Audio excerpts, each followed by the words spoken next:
what are some best practices and innovations in the search process itself? Where do you see some of the things that you've tried that have worked really well? And again, if I can maybe call on one of you to start. Ron, feel free to say anything, but what I'd like you to perhaps mention in your comments is a particular use of an interim position that turned out to be very successful for you at your place recently. Well, we had a couple of those just within the last 2 years, where individuals that, frankly, we wouldn't have thought might be a competitor for the position did such an exceptional job in the role that with a line of people now telling me and others what a great job they were doing, why aren't we thinking of them? Neither of these persons applied for the position going in. After a while, recognizing that they were enjoying the position, were having success, were hearing that from others, came forward, wanted to then put in their application. One of them, frankly, didn't have a lot of scholarly credentials.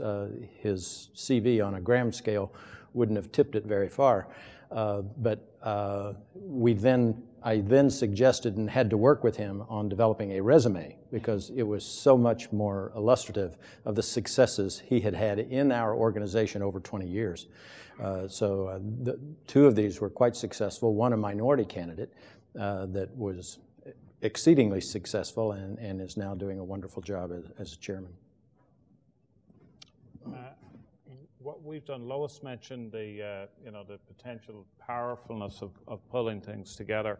What we've done with this role in consistently across searches is we've moved from having one person chair searches to have co-chairs, and that can be helpful because it can bring another person in and it can share the skill set and also the technical effort. And then we formed I suppose you'd call it a clearinghouse. We have an acronym for it, the COATS, which is I can never remember what it is, but it's the Core Operations Administrative Team for Searches. And so it comprises the chair of a search, the co-chair of a search, the dean's chief of staff, and then any of the administrative personnel that are involved.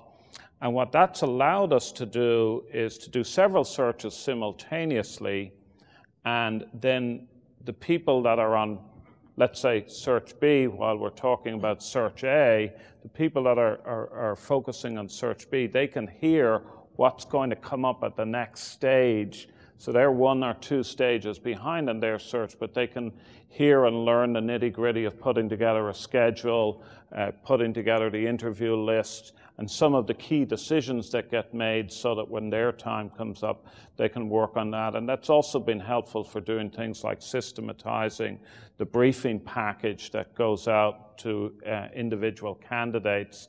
And so again, there's a consistency across that. And then the other thing that we've been able to do, which Ron was mentioning with the person being driven and hearing something, by virtue of having a group of people, particularly administrative personnel in a group like this that is confidential, some of them are comfortable with coming up and talking about events and sequences that have happened on the ground during the search that you otherwise would not hear about. And that's proved to be very, very helpful.